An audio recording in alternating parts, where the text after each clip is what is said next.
अगर आप यूके में पढ़ना आना चाहते हैं या फिर आने का प्लान कर रहे हैं, तो सारे स्टूडेंट का सबसे इम्पोर्टेंट क्वेश्चन होता है कि मैं यूके में पढ़ाई के साथ कितने पैसे कमा सकता हूँ। क्या मैं पार्ट टाइम जॉब कर सकता हूँ, कब मैं फुल टाइम जॉब कर सकता हूँ, क्या मैं यूनिवर्सिटी फ़ीस जो एवरेज 15,000 पाउंड पर ईयर होता है, क्या मैं वो कवर कर सकता हूँ। जो मेरी लिविंग कॉस्ट है जो 900 पाउंड पर मंथ होगी, क्या मैं वो कवर कर सकता हूँ, या फिर मुझे इंडिया से या फिर बांग्लादेश, श्रीलंका, नेपाल से पैसे मंगाने पड़ेंगे। तो आज की वीडियो में हम इन्हीं सारी चीज़ों के बारे में बात करने वाले हैं। सो हेलो गाइस, चैनल पर आपका स्वागत है। मेरा नाम रंजन कुमार है। अगर आपने चैनल को सब्सक्राइब नहीं किया है तो प्लीज़ सब्सक्राइब करिए, क्योंकि मैं इन सारे इंटरनेशनल स्टूडेंट्स के क्वेश्चंस पे वीडियो बनाता हूँ और उन सारे कोशिश करता हूँ कि उनको सारी इन्फॉर्मेशन मिल सके यहाँ आने से पहले। तो आज का टॉपिक आपने देख ही लिया है। आज हम डिस्कस करने वाले हैं कि एक इंटरनेशनल स्टूडेंट यूके में कितने पैसे कमाता है, महीने में, साल में, क्या उसे कोई टैक्स पे करना पड़ता है, क्या वो महीने में 2,000-3,000 पाउंड कमा सकता है, या फिर क्या वो अपनी यूनिवर्सिटी फ़ीस कवर कर सकता है। तो बिना कोई डिले के चलिए आज का वीडियो चालू करते हैं। सबसे पहले हमें समझना पड़ेगा कि यूके में वेजेस, सैलरी कैसे पे होता है। देखिए, ज़्यादातर कंट्रीज़ में जो सैलरीज़ है या फिर जो वेजेस है वो आपको मंथली पे होता है, लेकिन यूके में अगर आप पार्ट टाइम जॉब कर रहे हैं या बहुत सारे फुल टाइम जॉब्स भी आपको वो आवरली पे करते हैं, जो हर घंटे, मतलब हर घंटे पे आपको एक फिक्स पे रेट होता है। वो आपको जितने भी घंटे आप काम करेंगे वीक में, तो उसके हिसाब से आपको वो पे करते हैं। तो यूके गवर्नमेंट ने यहाँ पे एक लीगल मिनिमम वेजेस सेट किया हुआ है सारे लोगों के लिए। तो आप कोई भी जॉब करें तो आपको ज़्यादा मिल सकता है, लेकिन वो जो मिनिमम वेजेस जो गवर्नमेंट ने सेट किया है, मिनिमम वेज रेट, वो उससे आपको कोई कम नहीं दे सकता है। तो आज के डेट में अप्रैल 2025 आप कहें तो मिनिमम वेजेस यूके में है 12 पाउंड 21 पेंस पर आवर। तो आपको 12 पाउंड 21 पेंस पर आवर, कहीं भी आप काम करते हैं, कोई भी काम करते हैं, तो उतना आपको तो मिनिमम मिलेगा ही। अच्छा, तो वो मिनिमम वेज जो है, पे रेट है, वो डिपेंड करता है एज पे भी। अगर 12 पाउंड 21 पेंस के लिए आपको 21 ईयर ओल्डर होना चाहिए। उससे जो आप, अगर आप 18 से 20 ईयर्स ओल्ड है, तो उसका पे रेट 10 पाउंड के आसपास है पर आवर। और उससे नीचे भी अगर हैं, अगर आप, तो उससे भी कम होता है। लेकिन ज़्यादातर जो स्टूडेंट यहाँ पे बैचलर या मास्टर डिग्री करने आते हैं, तो वो 18 प्लस ही होते हैं। तो आपको 18 से 20 ईयर्स ओल्ड अगर आप हैं, उस एज रेट में आते हैं, तो आपको 10 पाउंड मिलेगा। अगर आप 21 प्लस है तो आपको 12 pound 21 pence per hour wages मिलेगा। ये मिनिमम वेजेस है। हाँ, अगर आपके पास कोई स्किल्स है तो आप इससे ज़्यादा के भी जॉब ढूंढ सकते हैं, आपको मिलने के चांसेस है। लेकिन इस वीडियो में हम वो डिस्कस नहीं करेंगे कि आपको कौन से स्किल्स पे डेवलप करके आना चाहिए जिससे आपको हाई पे जॉब यहाँ मिल सके। उसके लिए मैंने अलग से एक वीडियो बनाया है, तो आप वो चैनल पे जाके देख सकते हैं कि कौन से स्किल्स आपको सीख के आने चाहिए जिससे आपको मदद मिलेगा हाई पे जॉब क्रैक करने के लिए। तो अब तो हमने तो ये समझ लिया कि हमको एक आवरली हर घंटे कितना वेजेस मिलेगा, जो है 12 पाउंड 21 पर आवर्स। अब चलिए इसी पे डिस्कस करते हैं इंपॉर्टेंट चीज़, हम कितने घंटे काम कर सकते हैं। एक इंटरनेशनल स्टूडेंट यूके में पढ़ाई करते समय कितने घंटे काम कर सकता है। तो लीगल टर्म्स अगर हम कहें तो आपको, जब आपकी यूनिवर्सिटी चालू है, जब पढ़ाई चल रही है, तो आप पर वीक 20 आवर्स ही काम कर सकते हैं।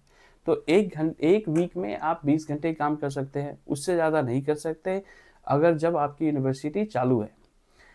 अब यहाँ क्या होता है, जब छुट्टियाँ होती है यूनिवर्सिटी की, जो हर कोर्स और यूनिवर्सिटी पे डिपेंड करता है, इसलिए ये बहुत इंपॉर्टेंट है कि आप पहले जब भी कोई कोर्स सेलेक्ट करते हैं यूके में और यूनिवर्सिटी सेलेक्ट करते हैं, तो आप उनसे डिस्कस करें और पूछें कि आपको इस कोर्स के ड्यूरिंग दिस कोर्स आपको कितनी हॉलीडेज आपको एलोकेट है। इस कोर्स के ड्यूरिंग आपको समर वेकेशन है कि नहीं, अगर समर वेकेशन है तो वो कितने महीने की होगी, और कौन कौन से वेकेशन है। तो ये बहुत इंपॉर्टेंट है, क्योंकि इस पे डिपेंड करता है कि आप कितने पैसे यहाँ पे अर्न कर सकते हैं या कितना काम कर सकते हैं। तो जब ड्यूरिंग टर्म्स होता है तो आप 20 घंटे काम कर सकते हैं। जब ड्यूरिंग हॉलीडे टर्म्स होते हैं, जब आपकी वेकेशंस रहती है, तो आप उस समय 40 आवर्स काम कर सकते हैं। अब समझने की कोशिश करते हैं कि ये वेकेशन डिपेंड्स किस फैक्टर पे डिपेंड करता है। तो एक तो होता है कि ये कोर्स पे डिपेंड करेगा, आपने कोर्स से कौन सा कोर्स सेलेक्ट किया है। एक होगा तो दूसरी यूनिवर्सिटी पे डिपेंड करता है, कोई यूनिवर्सिटी ज़्यादा वैकेशन देती है, कोई यूनिवर्सिटी कम देती है। और एक आपका डिपेंड करता है कि आप कौन सी डिग्री के लिए आ रहे हैं। अगर आप बैचलर डिग्री के लिए आ रहे हैं तो ज़्यादातर चांसेस है, 100% चांसेस है आपको समर वेकेशन मिलेगा ही मिलेगा। तो और अगर आप मास्टर डिग्री करने के लिए आ रहे हैं तो बहुत सारा क्या होता है कि मास्टर डिग्री सिर्फ एक ही साल का होता है, तो बहुत सारी यूनिवर्सिटी आपको कोई समर वेकेशन नहीं देता है। तो आप प्लीज़ आप पहले अपनी यूनिवर्सिटी सेलेक्ट करने से पहले आप ये डिस्कस करें उनसे। चलिए अब समझने की कोशिश करते हैं कि हमको जो वेकेशन मिलेगा वो कितने महीनों का मिलेगा। तो ज़्यादातर समर वेकेशन जो है आपको यहाँ पे 3 to 4 मंथ्स होता है, डिपेंड करता है अगेन कोर्स और यूनिवर्सिटी पे। और आपको 2 वीक का क्रिसमस वेकेशन मिलेगा और 2 वीक का ईस्टर जो अभी अप्रैल में होता है ईस्टर वेकेशन मिलेगा। तो एक कैलकुलेट करेंगे एवरेज 8 महीने आपका टर्म्स हो गए, स्कूल यूनिवर्सिटी चलेंगी और 4 महीने आपकी छुट्टियाँ होंगी। तो 8 महीने आप 20 घंटे पर भी काम कर सकते हैं, 80 घंटे पर मंथ। और जो 4 मंथ्स है आप 40 आवर्स पर वीक काम कर सकते हैं, तो 160 आवर्स पर मंथ। ठीक है, तो चलिए एक क्विक कैलकुलेशन करते हैं। तो ड्यूरिंग टर्म टाइम जब आपकी यूनिवर्सिटी चालू है तो 8 महीने आपको छुट्टी जो यूनिवर्सिटी चालू रहेंगी, जिस समय आप पर मंथ 80 घंटे काम कर रहे थे 20 के हिसाब से 8 महीने।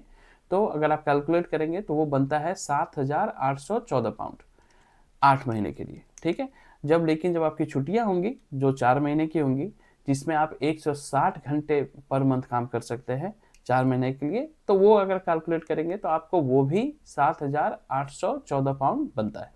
तो अगर आप दोनों को ऐड करते हैं तो 15,628 पाउंड आप साल में कमा सकते हैं मिनिमम। इतना तो आपको मिलना ही चाहिए। हाँ, ये डिपेंड करता है, कभी कभी क्या होता है कि आपको 20 घंटे की शिफ्ट ना मिले, वीक में 18 घंटे की मिले।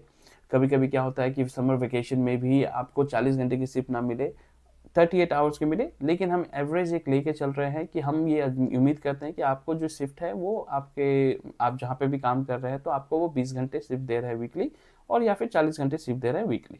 ठीक है, तो ये तो हमें समझ लिया, ये कैलकुलेशन हो गया कि 15,628 15,628 पाउंड आप साल में मिनिमम यहाँ पे कमाएंगे।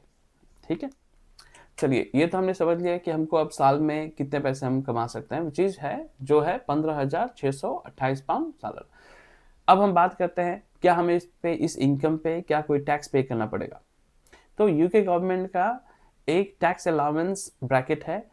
तो अगर आप यूके में 12,570 पाउंड कमाते हैं, उससे नीचे कमाते हैं, तो आपको कोई भी टैक्स देने की जरूरत नहीं है।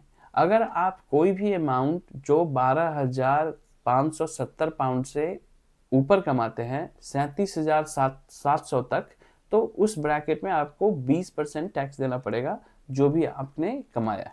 ठीक है, तो अब समझते हैं कि जैसे कि आपने कमाया 15,628 पाउंड, लेकिन टैक्स फ्री अलाउंस जो है हमारा 12,570 पाउंड है, तो आपका टैक्सेबल इनकम जो है वो 3,058 पाउंड 3,058 पाउंड होगा, जिस पे आपको 20% टैक्स देना पड़ेगा, जो है आपको कैलकुलेट करेंगे तो 611 पाउंड आपका बनता है। तो फाइनल अमाउंट जो आप अपने अकाउंट में मिलेगा आपको टैक्स पे करने के बाद सालाना, जो है 15,016 पाउंड। ठीक है, तो ये हमने समझ लिया मिनिमम वेजेस 15-16 पाउंड। चलिए अब इसी में डिस्कस करते हैं कि अगर आपने कोई स्किल्स डेवलप किया है, अगर आप कोई स्किल्स डेवलप करके आते हैं, और अगर आपने, चलिए एक इमेजिन करते हैं कि आपने 14 पाउंड पर आवर का जॉब क्रैक कर दिया, तो उस बेसिस पे अगर कैलकुलेट करेंगे तो आप टैक्स पे करने के बाद आपको मिलेगा 16,850 पाउंड। अगर आपने 15 पाउंड का कोई जॉब क्रैक कर दिया तो उस बेसिस पे आपको मिलेगा 17,874 पाउंड।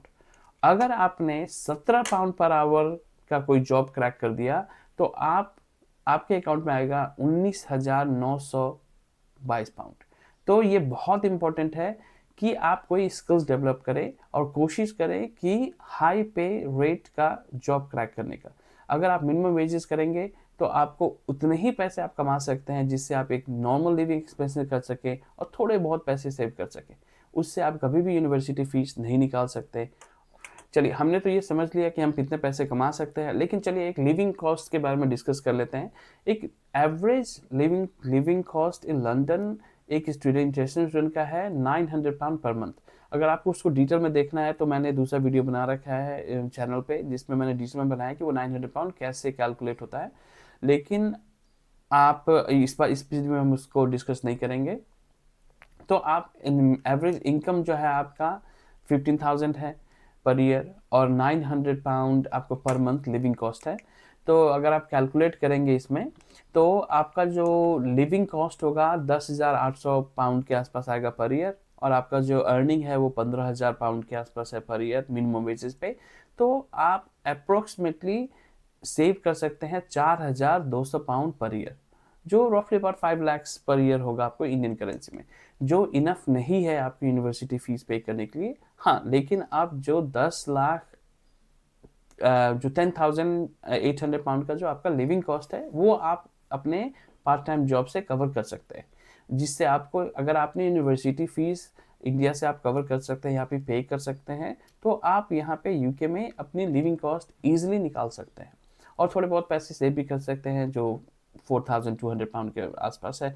और ये भी डिपेंड करता है कि स्टूडेंट की वो उसकी लिविंग एक्सपेंसेस कैसे है, वो कैसे कंट्रोल करता है, और उसे या फिर हाई पे जॉब क्रैक कर पाता है या नहीं। सवाल उठता है, तो जो मेन सवाल जो होता है यूनिवर्सिटी स्टूडेंट्स के, क्या मैं यूनिवर्सिटी फीस पे कर सकता हूँ पार्ट टाइम जॉब से? तो नहीं कर सकते। क्या लिविंग कॉस्ट आप निकाल सकते हैं? हाँ, बिल्कुल निकाल सकते हैं। क्या आपको यूके आना चाहिए?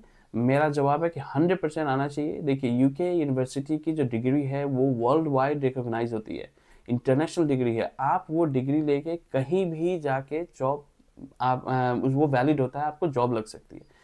तो एक तरह से, और एक आपको एक्सपोजर मिलता है इंटरनेशनल स्टडी का, और यूके बहुत ही अच्छा है उस मामले में।